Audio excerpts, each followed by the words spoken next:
Hi, friends. Welcome back to Tea with a Taurus. Grab your tea. Today feels like a grounding kind of conversation. So, I recently stepped way outside my comfort zone and joined an existing book club as a new member. And it's a library book club. But before you picture something stuffy and whispery and overly academic, let me just say this. They read spicy romance. So it can't be that serious, right? But we met for a Valentine's potluck, which was such a vibe. Cozy food, cutesy table decorations, and a little bit of chaos in the best of ways. I walked in not knowing anyone, bringing a dish, and my very much social anxiety ridden self. And I left feeling like I had just one of those main character try something new moments. And the book that we discussed was Lights Out. Now, I'm not doing a full review episode today, although if you want one, I can absolutely spill that tea. But there was a theme in the story that stayed with me long after the leftovers were packed up and I drove home.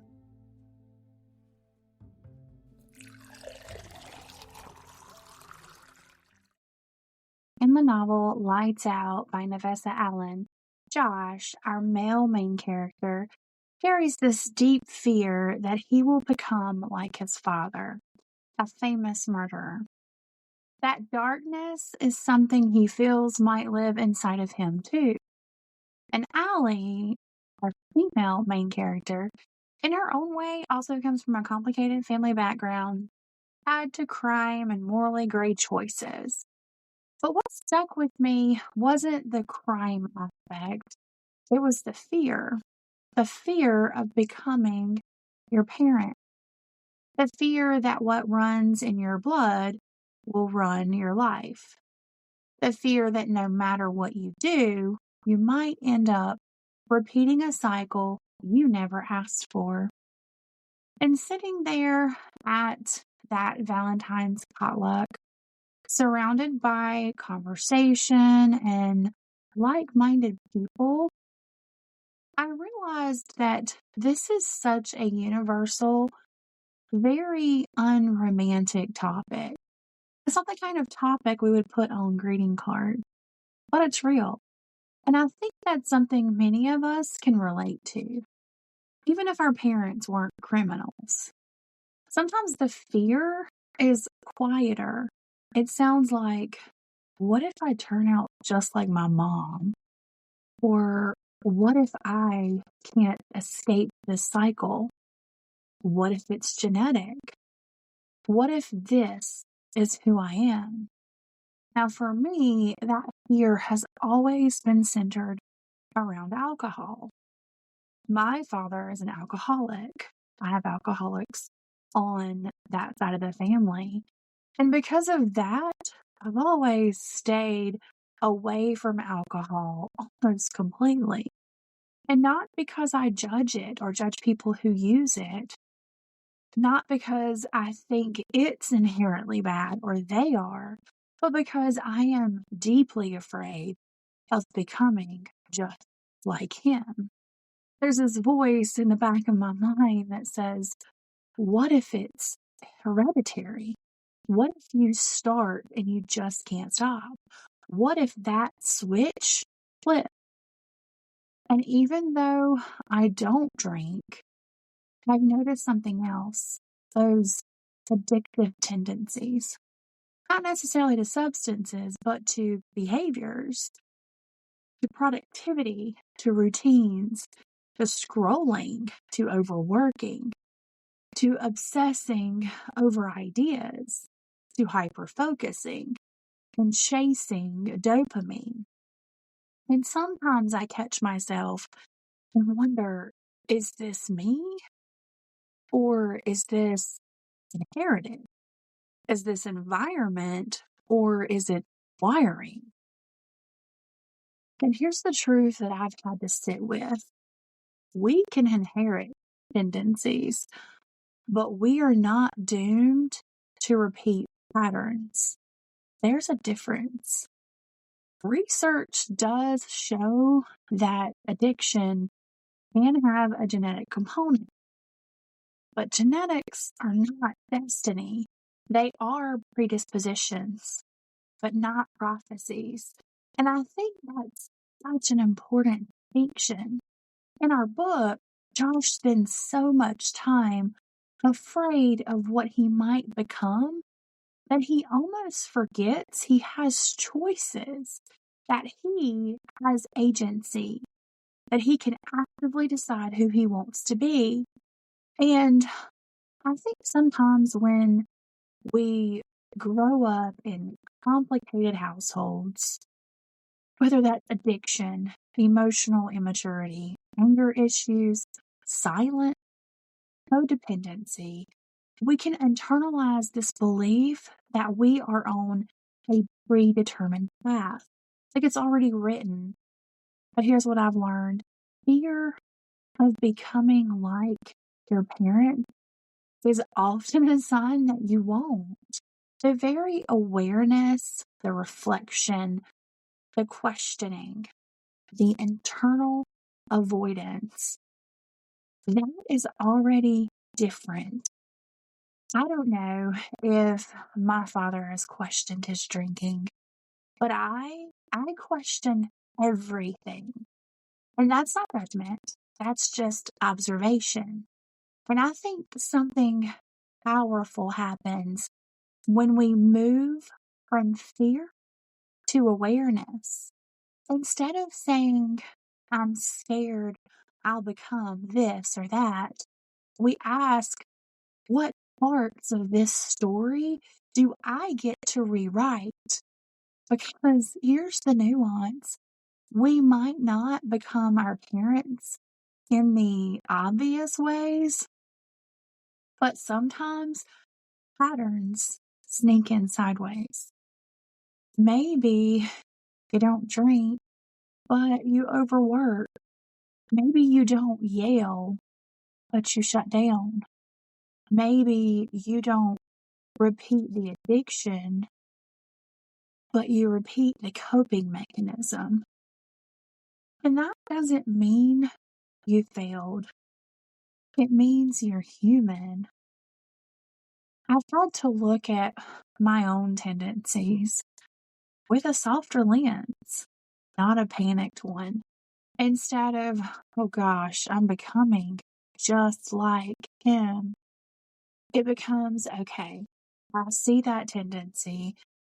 What do I do now? What do I do with it?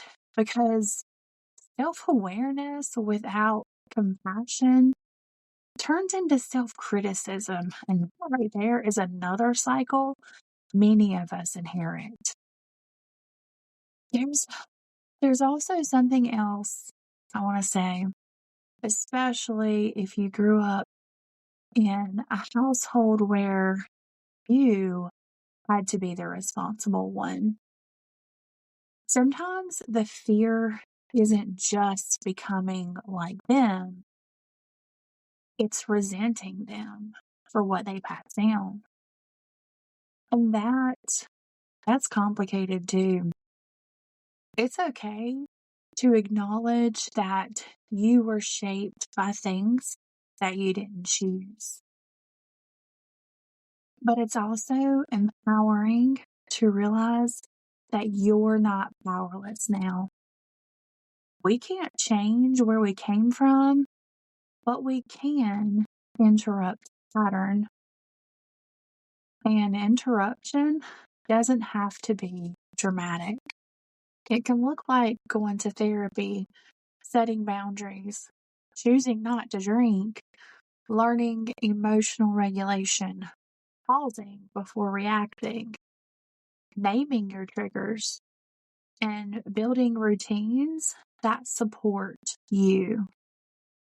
It can look like steady change.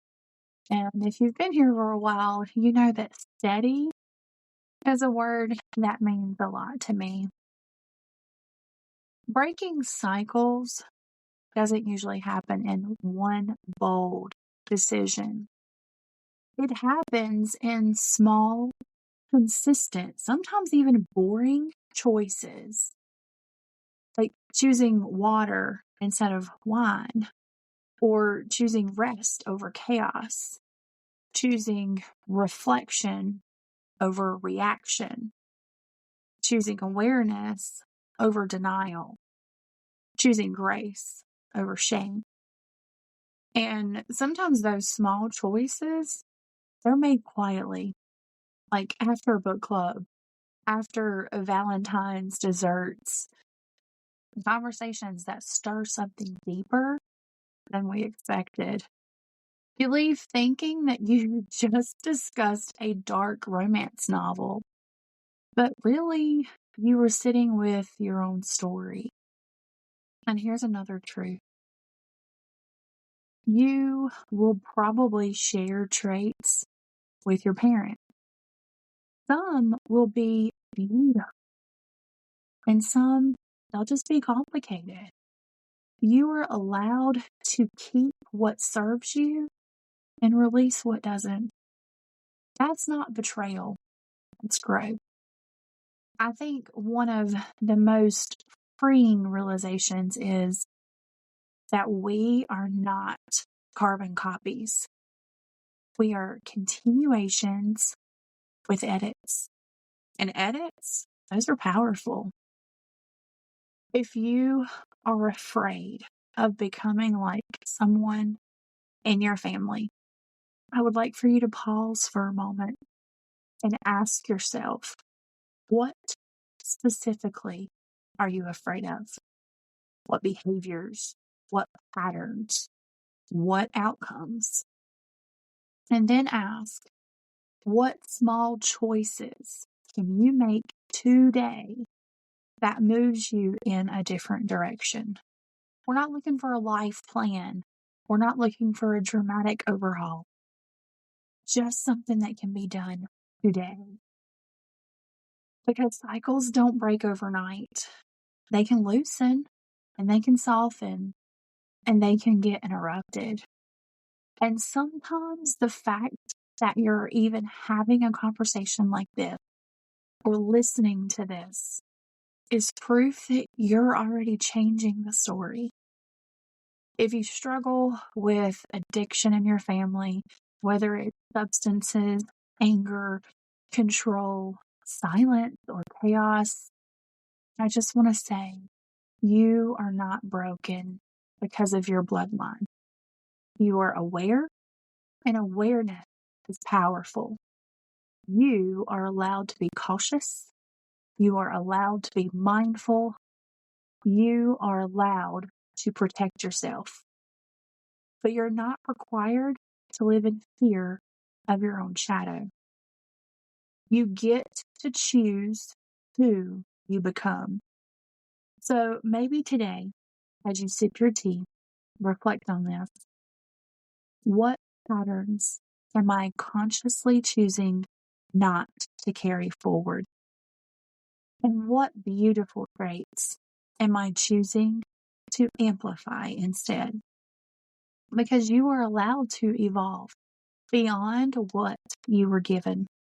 You are allowed to be the steady one, the safe one, the aware one.